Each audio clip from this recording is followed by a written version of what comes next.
Welcome, friends.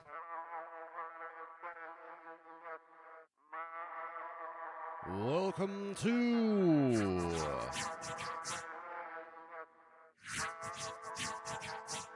today's Reconsider It live stream.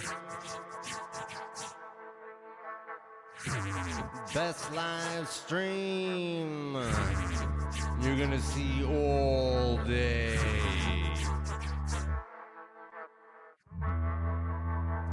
And here on this live stream,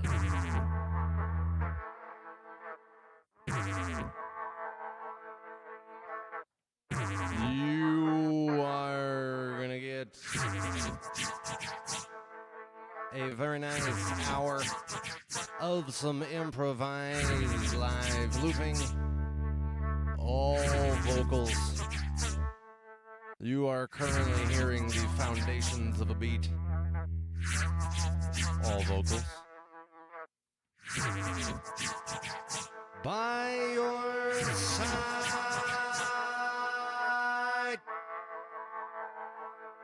I will be building up this beat upon this foundation over the course of the next hour, hanging out, maybe chatting with you about stuff, who knows.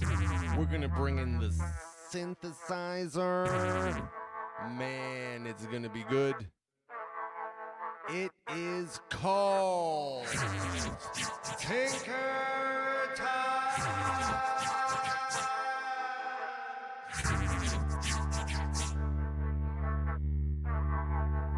My regulars know what it is.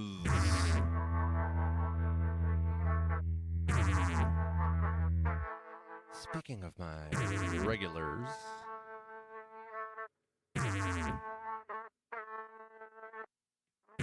with us at this time in the chat, we have got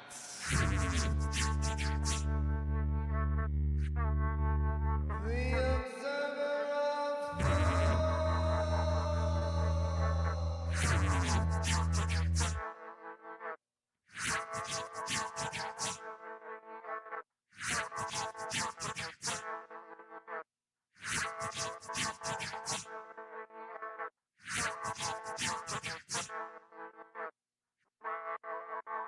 plus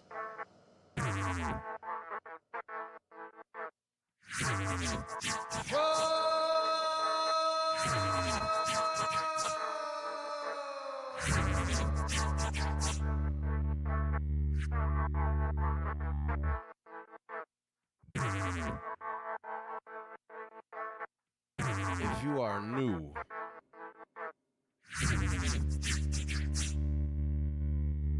if you are new to the Reconsider It live streams, welcome! You made the right decision joining us. We want you here.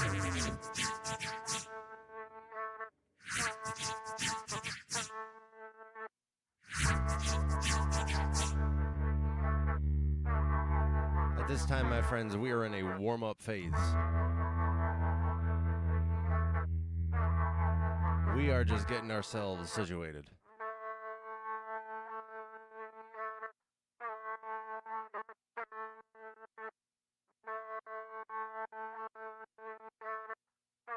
Getting the blood flowing.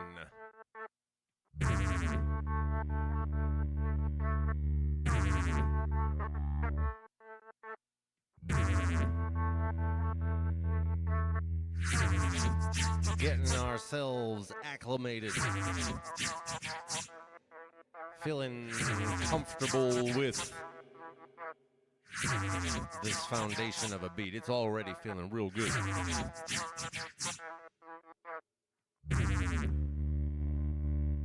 And here in this warm-up phase, my friends, I need to celebrate. I need to celebrate.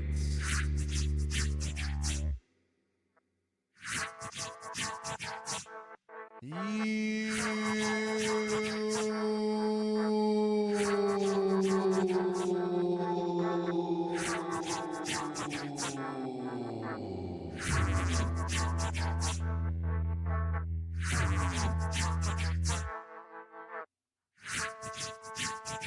Thank you for being here.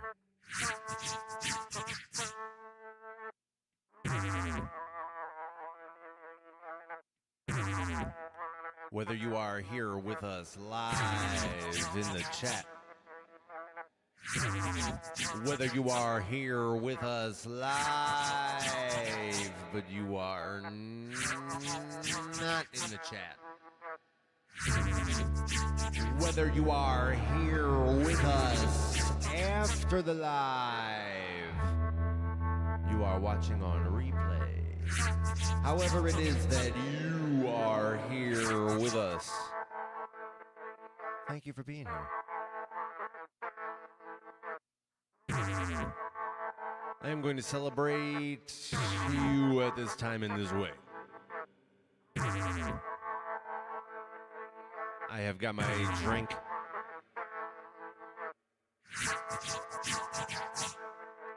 I am going to count to 3 and I'm going to clink. You are invited to join the rest of us as we cheers along and celebrate our togetherness. And it all begins, my friends, in exactly the right place that you would too, and that is 1, 2, 3.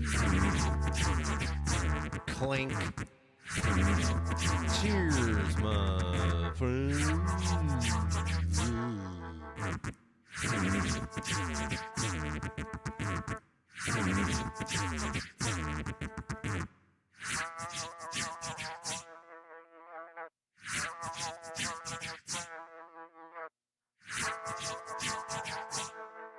Oh.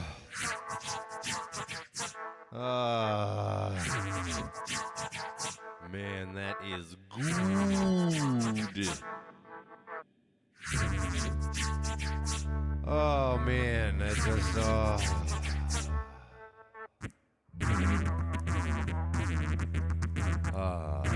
good.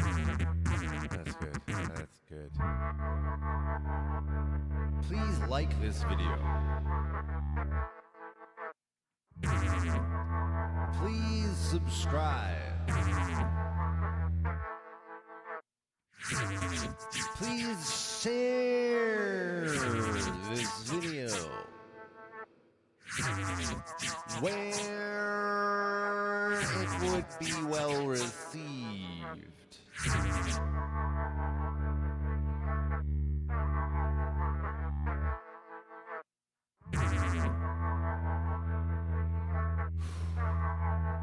Friends, I am happy and honored to be the bearer of good news.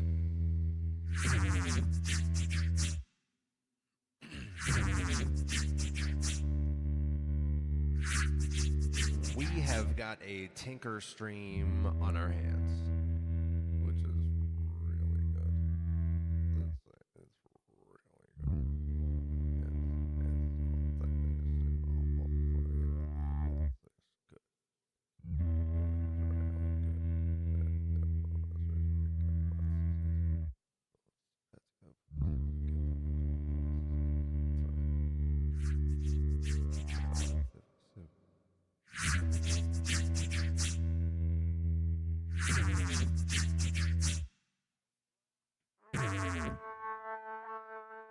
We have got a tinker stream on our hands of all the good fortune and blessing.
I'm looking at the chat,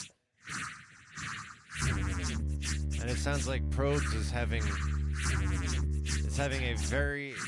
a very solid and consistent experience with regard to internet connectivity.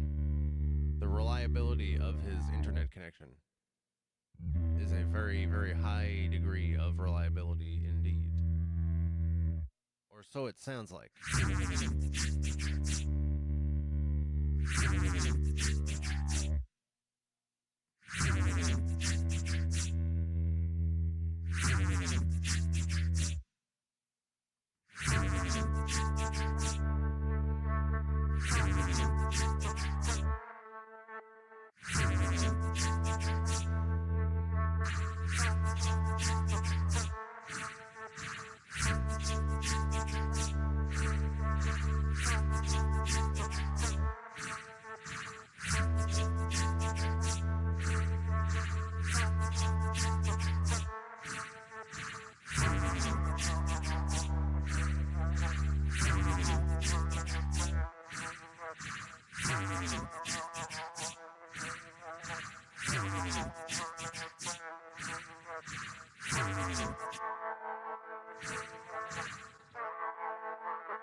Friends,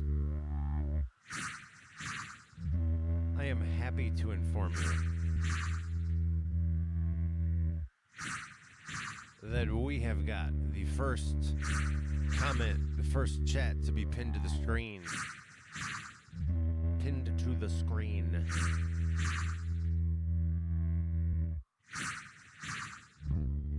It was a very illuminating masterpiece of English here.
I'm pretty happy with this beat here. Pretty happy with this beat. Came up pretty nice. This is one of my nicer palettes. Out of my 36 palettes that I have, my palettes being saved configurations that I configured of the different sounds. So like the way that this sounds like a bass, this is just me going into it like do or whatever simple thing I did. I'm not making a bass sound with my voice organically. It's just this has a configuration where one of the things is a bass. Another one of the instruments is this, whatever you call this thing. And then another one of the instruments is this thing. And then there's this thing. So there's just my configurations. This is one of my configurations that I call a palette. Palette of sounds and such. I have 36 palettes that I've configured. I could have up to 99, but I currently have 36. Of my 36, some of them are good, and I consistently can make good beats with them. I think this palette goes in that category. This is one of my, as you can see, this is one of my D palettes that are tuned to the key of D. There's some other palettes that are like this too. On the other side, there are also some palettes that probably should get some attention. Like the sounds are not really well designed. They can work, but I have to do a specific, voice or something, and who can remember that stuff? So I like to tune my palettes just to like what I sort of effortlessly do with my voice. A few different types of voices I could use. And I configure my palettes around what feels normal and natural to me. What I'm just going to spontaneously do on any given day when I'm making a beat.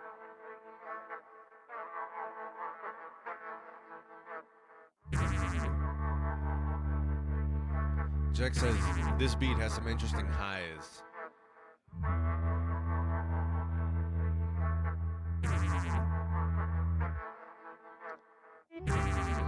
Are you talking specifically about this layer? Or do you just mean more like in the mix, the high ends? Because there's also some percussion in there too.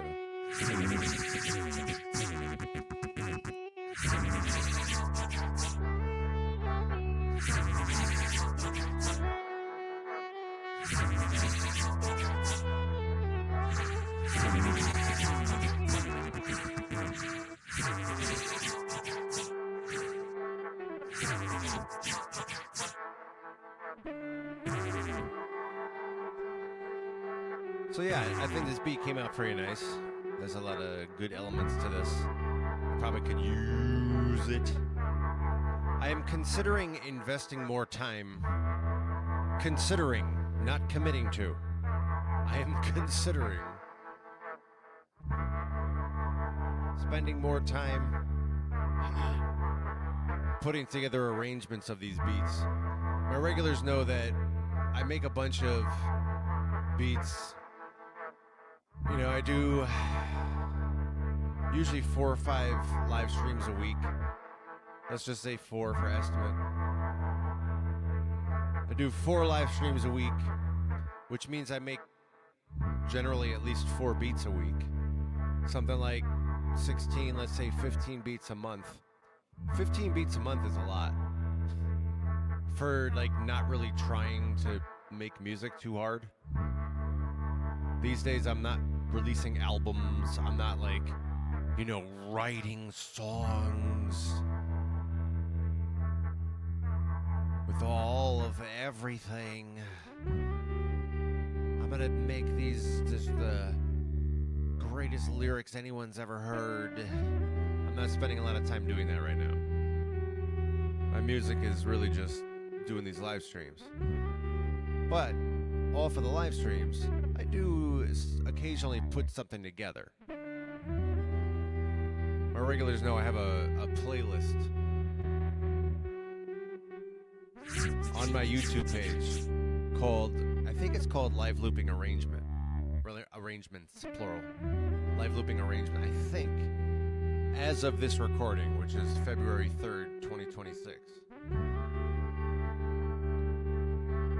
But I have that playlist that reflects me taking these beats that I make, 15 beats a month. I don't save all of them. Of those 15, I probably save off like, I don't know, 3 or 4, something like that. Something like 3 or 4 beats a month. But sometimes more than that. In any case, so I take the time, and I have a playlist for this. I take the time off of streams to put a little bit more into my music. A little bit more time into the music. And that is that I take one of these beats and I arrange it. So it's a lot of me like flipping these on and off and, you know, doing that kind of stuff and making the song go in different directions and all this. I just made a new one of those last night. So after the stream, pretty soon actually. Pretty soon I'm going to do this. I'm going to go back and listen to that. I did a recording. I made a video for it. I think it's good, but now that it's been, 24 hours, I'm going to listen to it again. Make sure I still like the arrangement. Accepting some imperfections. I can get really picky about the mix. Is the mix totally perfect or not? But part of what I'm doing with all of my music these days is very much on the impermanent, improvised, just kind of winging it side of things. So, I'm learning how to accept and tolerate imperfections.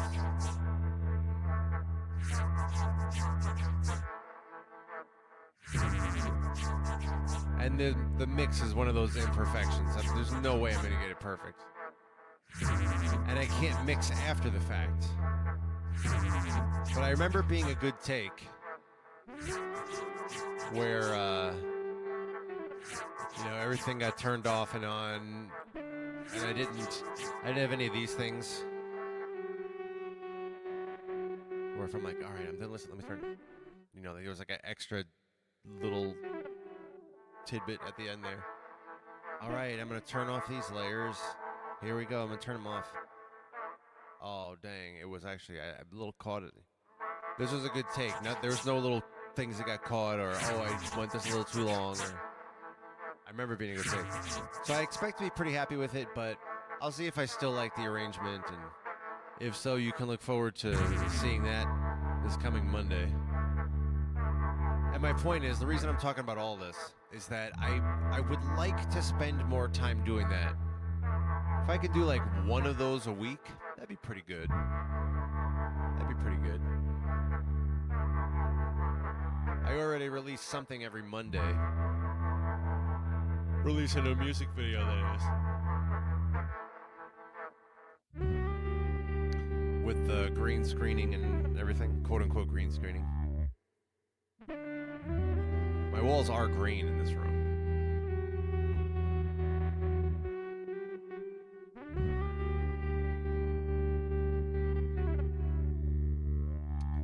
Jack is, I'm looking at the chat again. Jack is confirming what I had asked earlier when he was talking about the highs, the high ends. And he said, yeah, I'm talking about percussion on that. Jack also has a follow-up.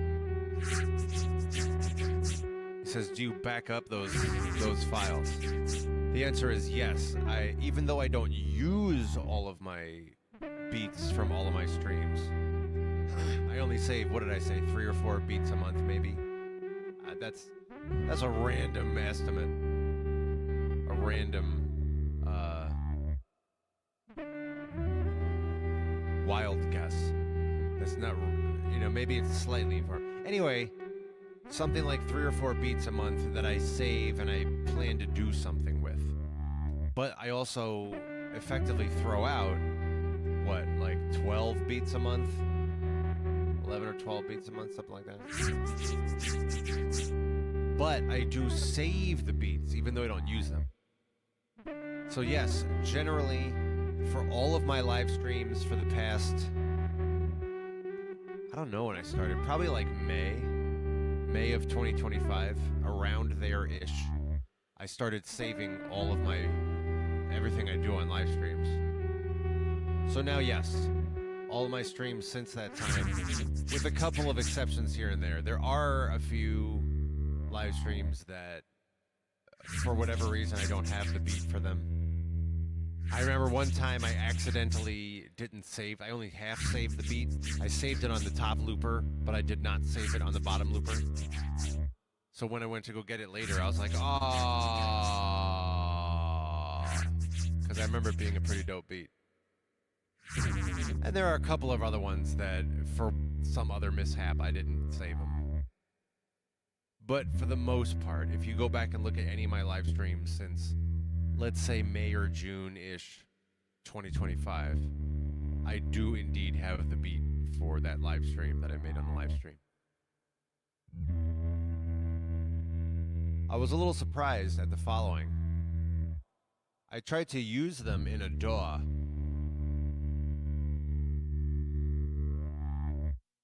Oh, by the way, the beats are just WAV files. So it's like I get 5 WAV files that I can save off. So 10 total between the 2 loopers. Although I didn't always use all 10. There are some beats I have that are less than that. Only 8 of them. Only whatever. Anyway, I save off WAV files, and I was surprised to discover the following. That even when I tried to import them into a DAW. I was using Reaper. And, I successfully imported them. But I was surprised to find that even after I set the DAW to the beats per minute of these, that the loops didn't all align perfectly. And I was very surprised by this. I didn't carefully assess it. Maybe I should go test it again. But I didn't see a pattern in which ones were which length.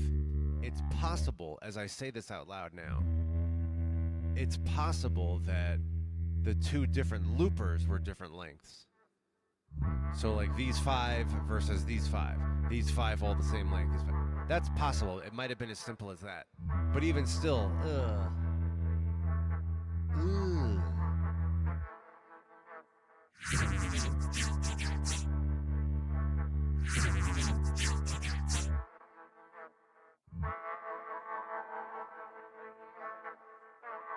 So I bring that up because I was intending to use the WAV files to just make a beat in a DAW. I already have the 10 loops. Let me go arrange them, and that would be really nice, actually, if I could have that. If I could do that. Because that would take things to an entirely new level. It is cool doing a live performance of the beat and everything, but as I say, I can't mix it. I wanted to mix it with the different loops and the DAW and everything. But alas, I couldn't do it because they weren't the same length. I didn't invest a lot of time in it. Maybe there's some little switch I could flip to make it all be perfect. But was surprised by that, so I bring it up. But anyway, yes to Jack's question. Yes, indeed, I do save the beats, even though I don't use all of them.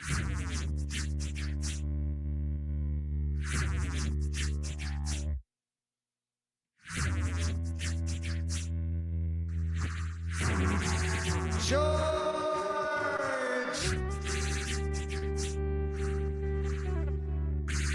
George has joined us.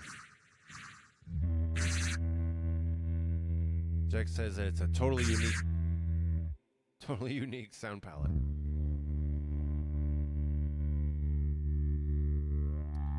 Yeah. Yeah, I'm a first principles person. That's something that's generally true about me across domains.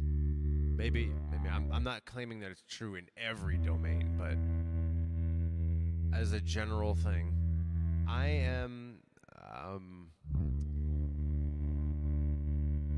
how do I want to word this? My approach is a very first principles approach. First principles simply means, if you're not familiar with that term, first principles means basically you start from the most fundamental knowns. You remember that Jurassic Park line where they, what does he say? You're standing on the shoulders of giants. That's the opposite of first principles. First principles is you remake the universe yourself. That's first principles. You start from absolute scratch. And that's my approach generally in most domains, across domains, not just musically. But it certainly applies musically. And so to say I have a unique sound palette, I believe it. No one took the exact path I did. There for sure are other 505 loop artists out there who do their own things. And they have a different sound palette. You know, that's interesting, this idea of uniqueness. I was thinking about making that a theme. I'm still working on figuring out what are some core running themes to have here as discussion topics. We can continue to talk about my professional skill set if that's of interest. Also more philosophical things, such as the idea of being unique. I did bring this up on a stream, I don't know, at some point in the past, 4 or 5 episodes or something? Maybe 6 or 7, I don't know. Past couple weeks. I brought up the idea of, like, whatever happened to originality being cool. I remember when I was growing up, back in my day, these young whippersnappers. Back when I was growing up, it was cool to be original. Like, that was a prized thing. Originality, creativity, those were good things. If you were just a copycat, if you were a follower, that's some uncool stuff. If you were somebody who just does what everybody else does, if you just listen to what you're told, that was seen as not cool. Is that just me?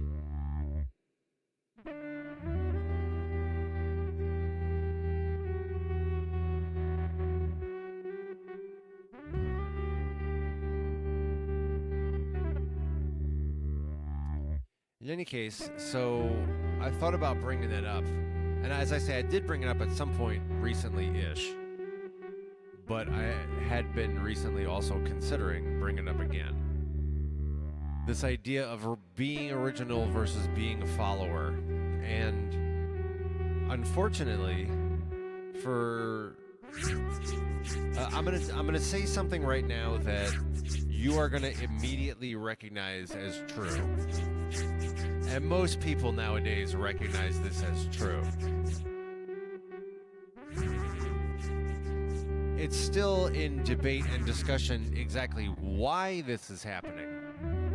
I have my own thoughts on that, but certainly just objectively this is occurring, and that is that there at least appears to be an increase socially in the world.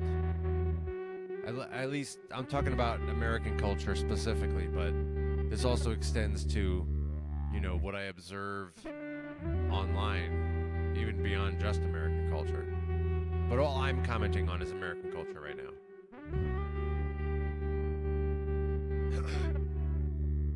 There appears to be, in the past however many years, 10 years or so, there appears to be a noticeable increase in hive mind, groupthink, mob mentality. Somehow that's the thing now.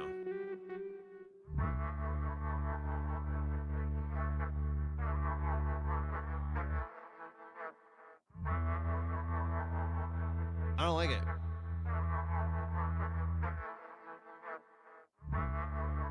I don't like it because the mob is my enemy. I'm the opposite of the mob. I'm the bomb.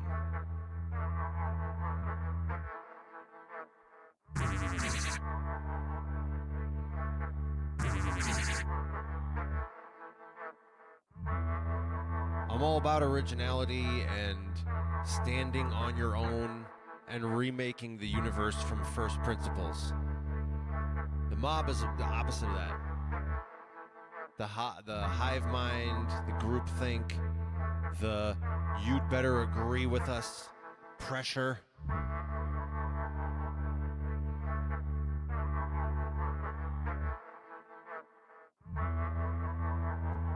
The mob is all about destroying originality, or at least, drastically discouraging it. No originality or uniqueness allowed in the mob. You must also wear the uniform.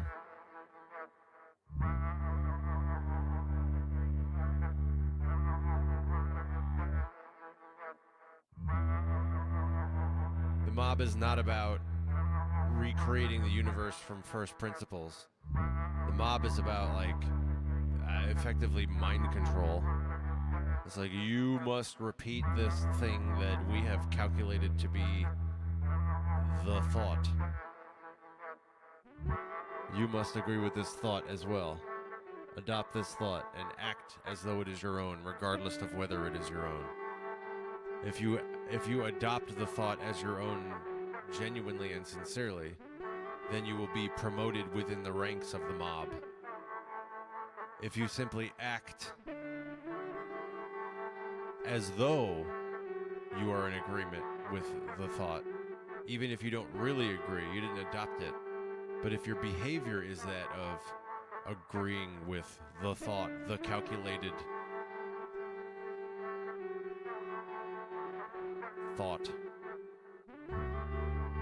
then you will be tolerated. Then you could ascend in the ranks under some circumstances, but you'll at least be permitted to stay. However, if your behavior is not in line with the thought, the mob thought that you must agree with, if your behavior is not in line with that, then you must be in some way removed.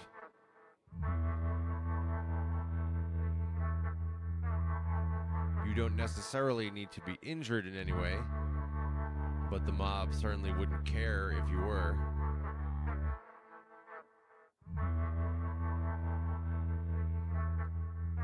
I despise the mob. The mob to me is pure insanity.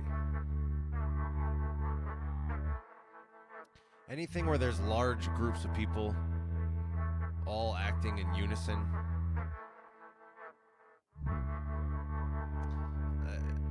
like, here's another example of what I'm talking about.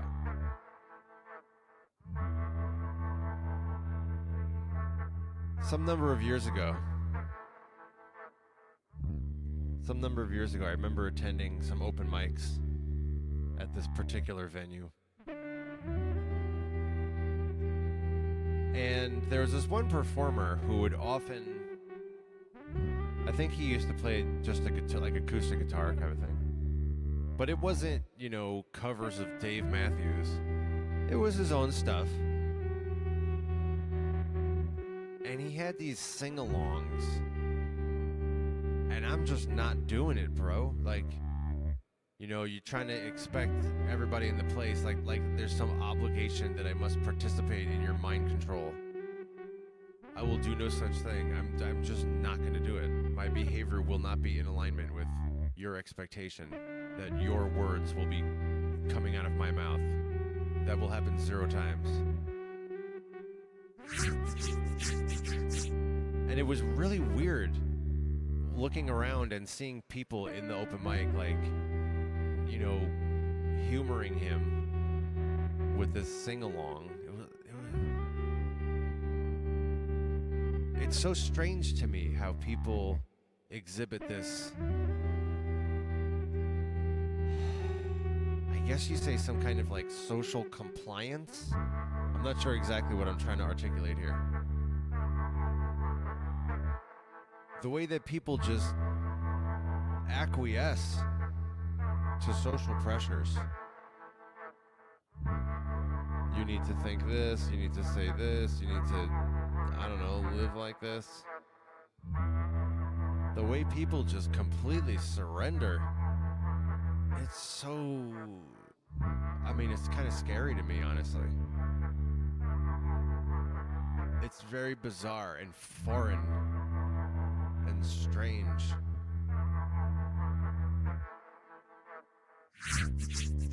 I always thought that, like, since it was always a good thing to be unique, original, creative, individual, and always uncool, not a good thing to be a follower, carbon copy, etc., mob member, I thought that, like, when I grew up, that I would see a lot more, I guess, popularity is the word I'm looking for.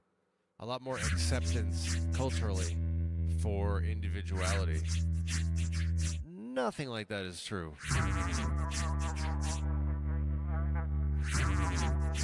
There may be certain niche areas, but I mean like day to day, walking around.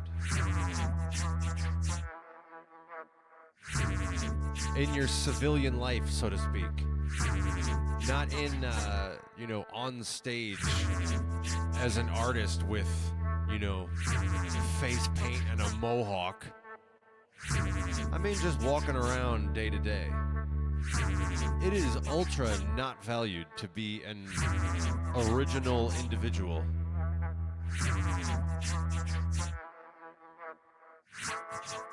The world expects and demands conformity. And it's not for some horrible, nefarious, terrible, insidious reason. It's because people are busy with their own lives. And when they step out of their house to go and, go to the grocery store to get, some fruit? I gotta go get some juice. I go to the store. Here's what I expect when I go to the store. I expect to not waste my time. That's the first thing I expect when I go to the store. Because I am busy. So I expect to be able to get in and get out relatively quickly. With no hassle and whatnot. I know where I gotta go. I'm gonna go to this aisle and I'm gonna grab this. I'm gonna go to that aisle and I'm gonna grab that. Make sure I grab myself some saltines.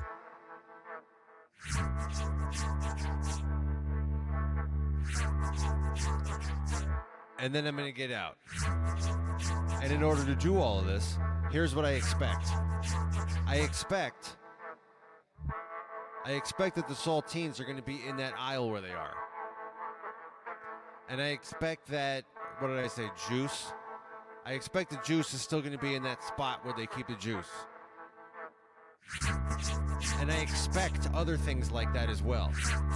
I expect that I will, for example, be able to walk down an aisle unobstructed. Basic fundamental expectations as I go into the world. Because the world, the public, is not for me. The public is not for any given individual. The public is for everyone.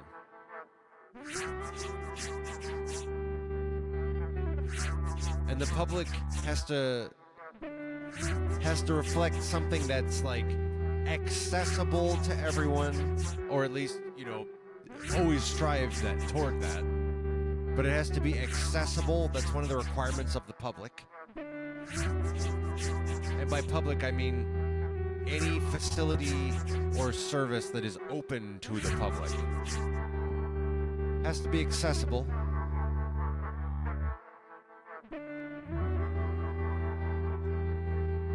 And it has to be somewhat, you know what to expect. So if I were to go into the grocery store and last night they switched around all the inventory and everything's in a different spot because the manager was feeling creative that day. He wanted to express himself creatively. He thought it'd be fun. That is not okay. That is not all right.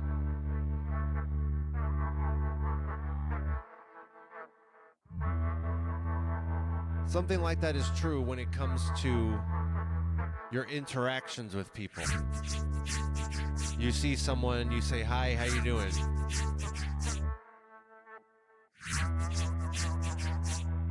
You act in a pretty civil manner. You can have a back and forth about whatever it is.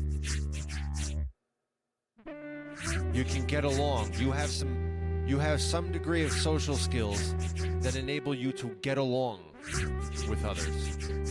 Even if getting along doesn't come naturally to you, you have the ability to.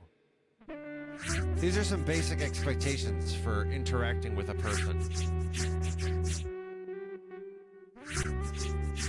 The reason that there are basic expectations for interacting with a person is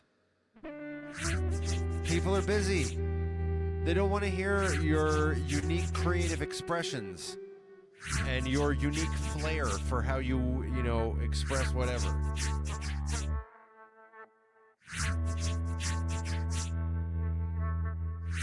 That's just reality.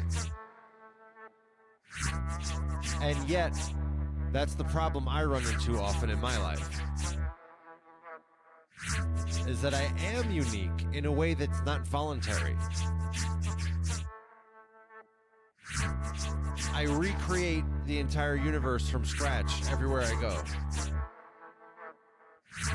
And so everything I do, people can't always put their finger on it, but I mean, virtually everyone I've ever known in my life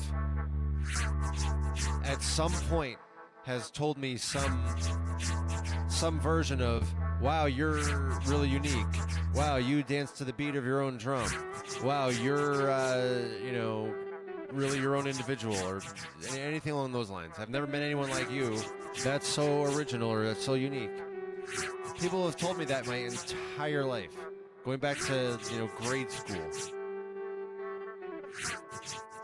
So that's just part of me in a way that's not voluntary.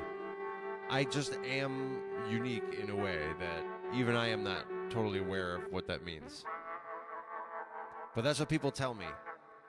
And frankly, that's not what people are looking for outside of a dedicated relationship of some sort. Like a coworker who you work with for a few years and they get to know you and your unique patterns and stuff. Okay, cool. But for casual interactions, just quickly moving through a line at a grocery store or doing some kind of business but we don't have a close relationship. And it needs to be kind of quick and efficient. It needs to be predictable. They need to know how you're going to act. That's not the situation to go in there with like a bombastic, theatrical, unique character.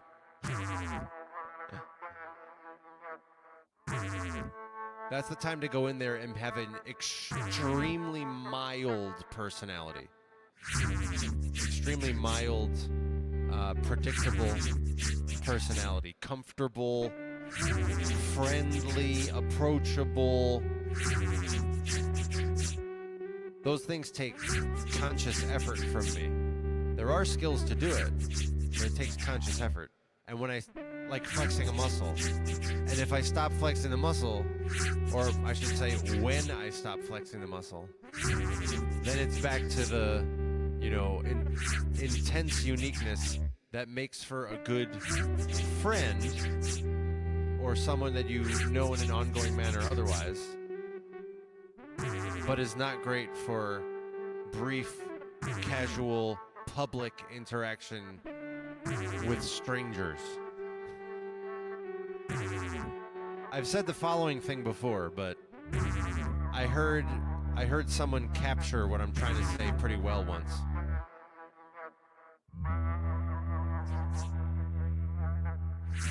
It was Russell Brand. Russell Brand once said about himself, I'm just claiming that something close to this also applies to me. But about himself, Russell Brand said that his fame, or I'm sorry, I said that wrong. His personality doesn't really work without fame. His personality doesn't really work without him being famous.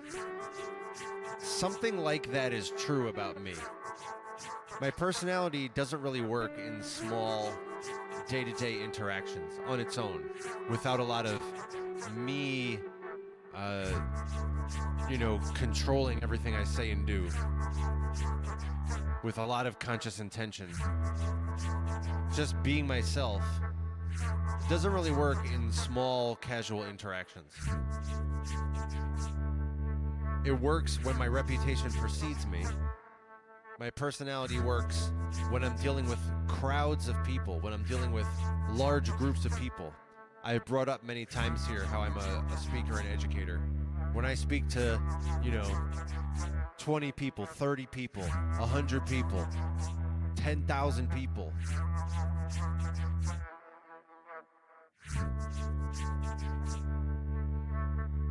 there my personality is very dominant. And people recognize it right away. But it's as if I am perhaps a little too intense for people, one-on-one, if they don't know me. I was also thinking about this not too long ago, in the sense of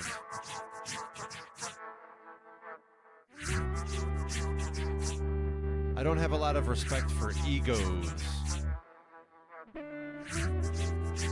That's what my name means, by the way. Reconsider it. I realize I've been talking about things that are very specific to me in the past couple minutes, but it does tie to reconsider it in this sense of I don't really respect egos. I don't understand why people are attached to their egos. People get, in my view, people seem to get very defensive very quickly when I talk to them, and I don't understand why. I'm just kind of talking to them about stuff, and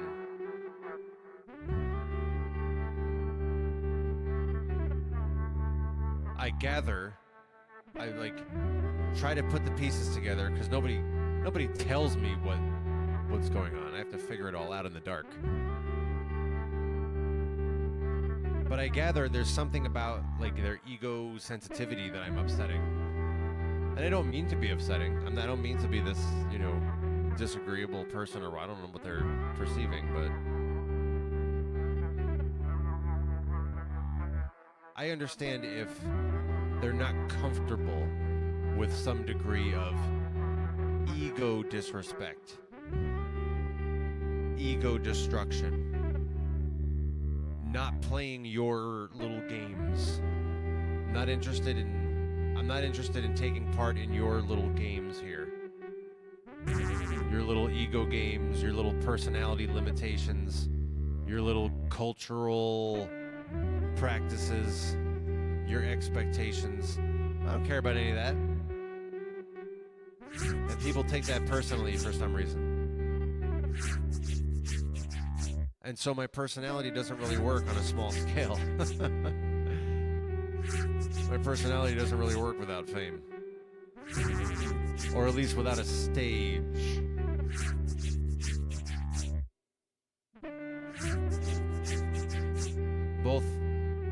Both creatively as an artist and professionally. I know how to operate best when I'm on a stage. And that ties back to the topic I was bringing up earlier of uniqueness versus mob. Members of the mob are not able to stand on their own. For the most part. With exceptions here and there. But that's like, you know, the ideal of it, the extreme of it. Most essentially. I just don't understand the whole mob everything. It's not only, you know, thinking back to grade school, it's not only uncool to participate in a mob, to condone a mob. It's also just like, I mean, primitive. It's disappointing. It's like, you could do better than that. Joining in a mob? Come on.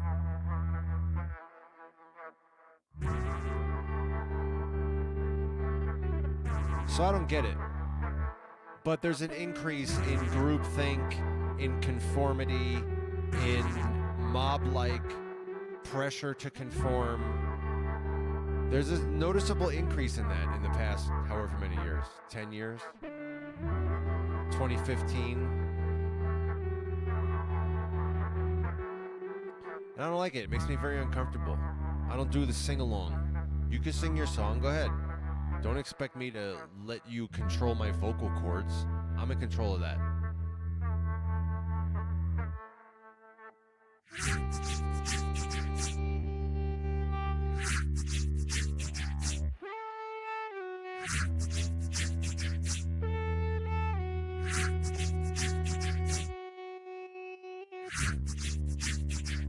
I see there's some chat for me to get caught up on here.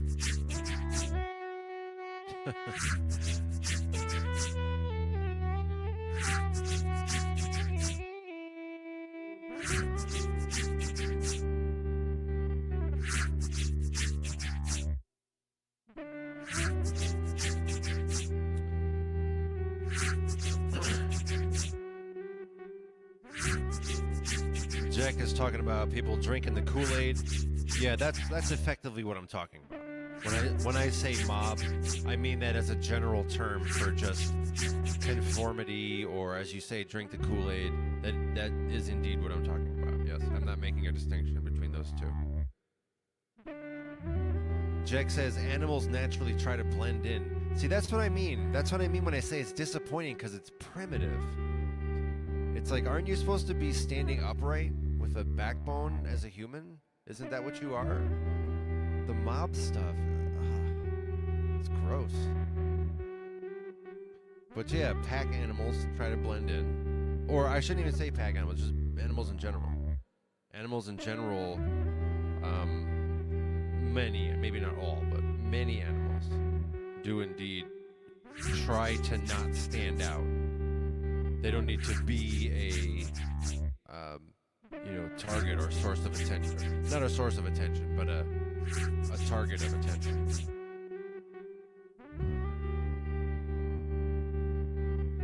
Probe says I have too high expectations. I think you're right. I think you're right about that. Like, that's kind of what I'm clumsily trying to say and admit right now. It's just sort of like, man, I'm wrong about this. Or at least I'm alone about this. Again, that's always been my whole character, my whole life. It's just, I'm just sort of standing alone. And I guess I'm alone in this too? That's unfortunate.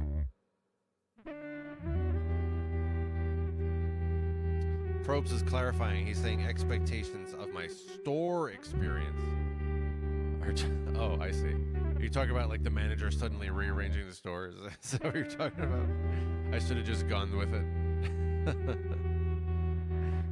Yeah, just go with the flow, man. Going to the grocery store is meant to be like an experience.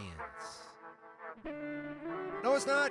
It's supposed to be a service. It's supposed to be an efficient service. Not everything is an art gallery.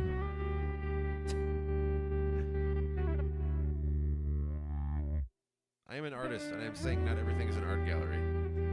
Art has a place. There's definitely been like an increase in that as well. An increase in just sort of like, I don't know, LARPing? Is that the word I'm looking for? People sort of living in their delusions and not living in, not being open to the feedback from reality. Stubborn delusions. Man, it's exhausting.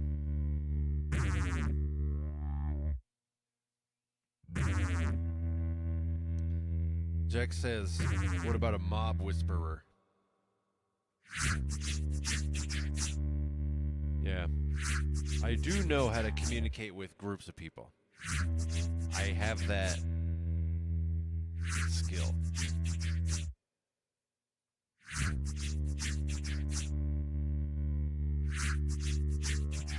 Probe says you have no control over life or anything. Just let life flow over you like the passing wither. There's a dimension where that's the right move. There's definitely an aspect of life and an aspect of existence in which you should just go with the flow and don't try to control anything. An aspect of life, for sure, but that's not true for every area of life. Like, you shouldn't do that, like, you should do the opposite of that. You should have a lot of control and intentionality when it comes to things like paying your bills or other maintenance. Like, you should be pretty controlling about how you care for your health through a combination of things like eating and exercise and whatever. Getting regular doctor checkups. So yeah, I agree that in some aspects there's a sort of like accept that you don't have control and just, you know, go with what you can. I think that is true in maybe like a very, very high spiritual sense. I shouldn't try to control everything in life. I shouldn't try to control the weather. Like that's as ridiculous. Trying to expect things of other people is as ridiculous as trying to control the weather. I think something like that is legit. There is a need, a spiritual need to accept not powerlessness, but limited power. I once heard Alex Gray say this very, very succinctly. Like where's that book? Can I show you the book? Where is it? I have a book by Alex Gray that I read once, and then I've referenced it many times over the years. It's so dense with meaning.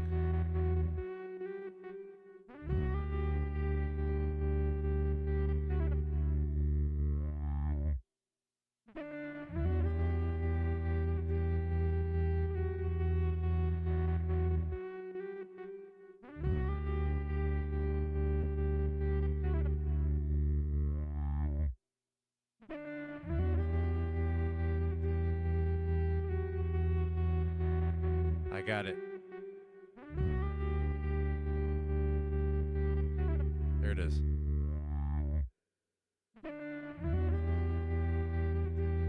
I got really into Alex Gray for a while. Back when he did the covers for those Tool albums. Lateralis. He did what was that, like 2002 or something? Somewhere around there is where I discovered Alex Gray.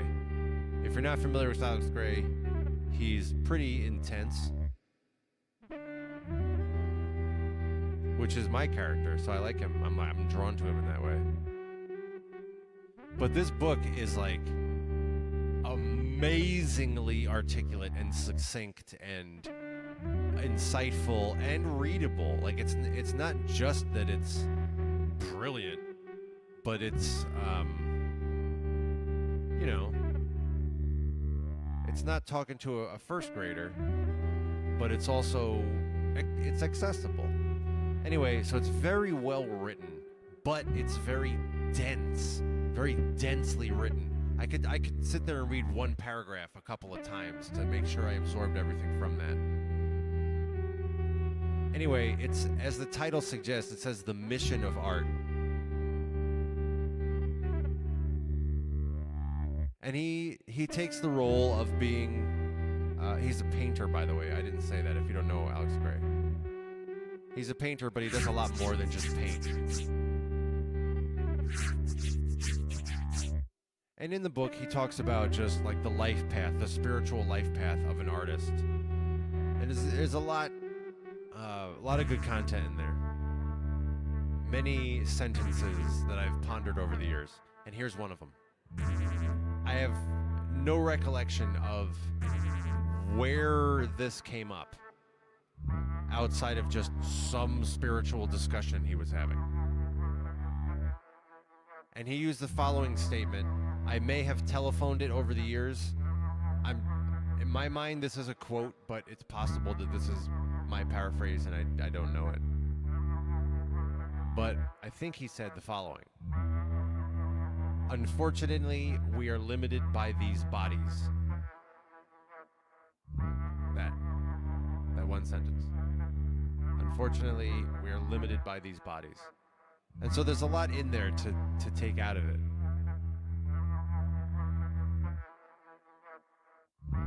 And that's what I mean when I talk about the limited power that you have. And as Probe says, very much, great minds think alike kind of moment here. As Probe says, you have control over your actions. That's exactly, I completely agree. That's my point too.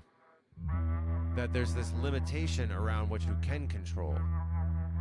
And so if what we're reaching here as a lesson learned here on the Tinker Time stream, it's something vaguely along the lines of go with the flow outside of what you can control. Maybe that's the one sentence.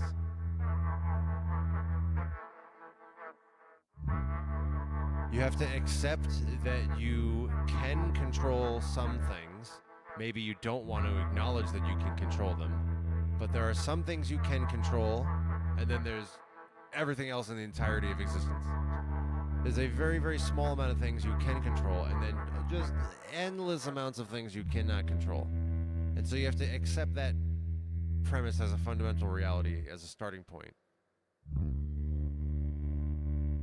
But then, one step further, you should control yourself while you accept everything else. And that doesn't mean accept everything else in the sense of you accept whatever happens. That's not what it means to accept everything else. But what it means is that you will accept that everything else is like an obstacle course, this inert, inanimate world where you just kind of like move around things and do what you need to do. You can control what you can control, and you just, everything else is just your raw materials to work with. You don't always get the raw materials that you want, but you get raw materials.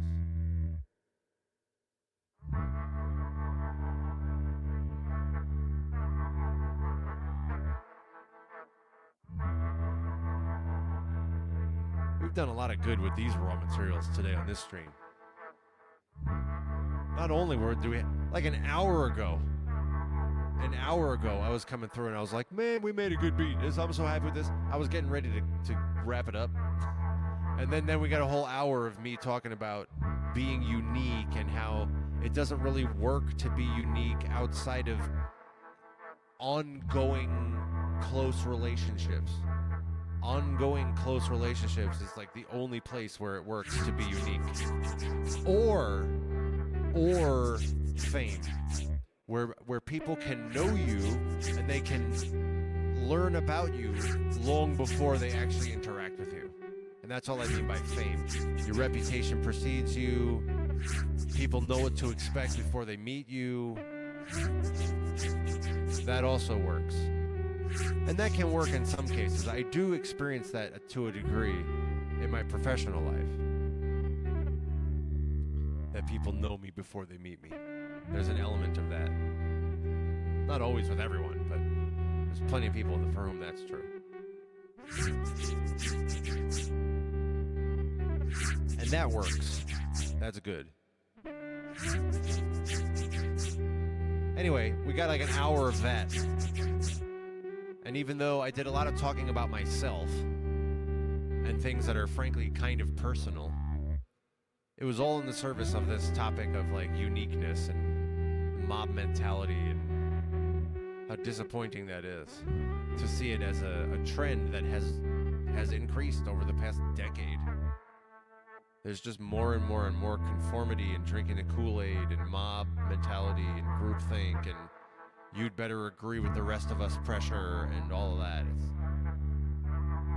I'm shaking my head. It's bad. No, I reject it. It's not good. So we got a nice hour there. What a good stream this was. This is the best stream you see all day.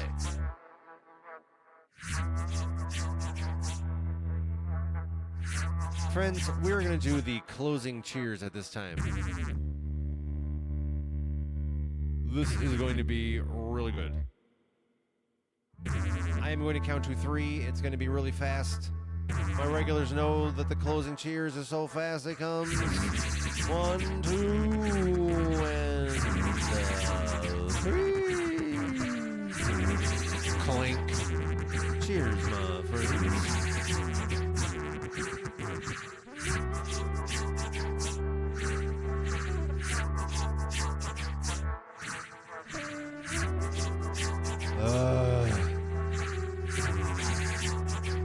Man, that is good. Please like this video. Please subscribe. Please share this video where it'll be well received.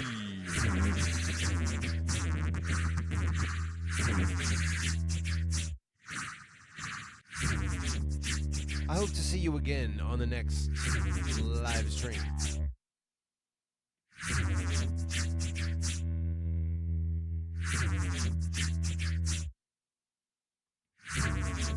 My regulars know we get together multiple times a week in order to hang out with this looper synth kind of action here. When we hang out and talk, that's called tinker time, like this stream. Sometimes there's no talking at all. It's perfect for what you need instrumentally. That's called unspoken. 2 kinds of streams. At the top of the screen right now is the weekly schedule. You can expect these every week. Eastern U.S. time zone. Sundays at 1 p.m. Tuesdays at 9 p.m. You can put those in your calendar. But my regulars know that we also do more. Usually another 2 or 3 streams each week. It could be any day, anytime. Enable notifications so that you can join us for those unscheduled streams every week. We want you here.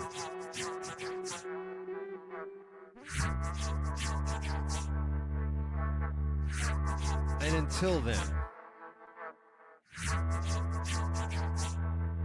until then, my friends, please have a very good rest of your day today. Please allow the rest of your day today to bring you all manner of goodness and blessings. Please allow the rest of your day today to broaden your horizons and expand your sense of what kind of blessings and positivity are available for you today.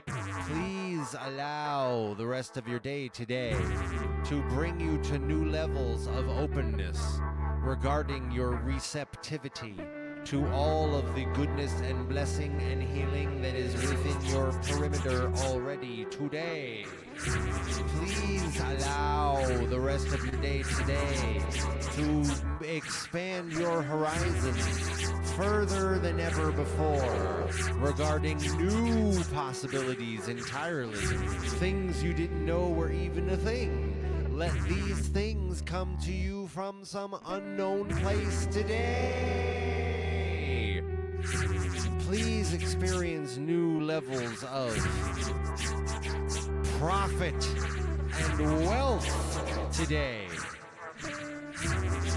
And I will see you in the next Reconsider It live stream.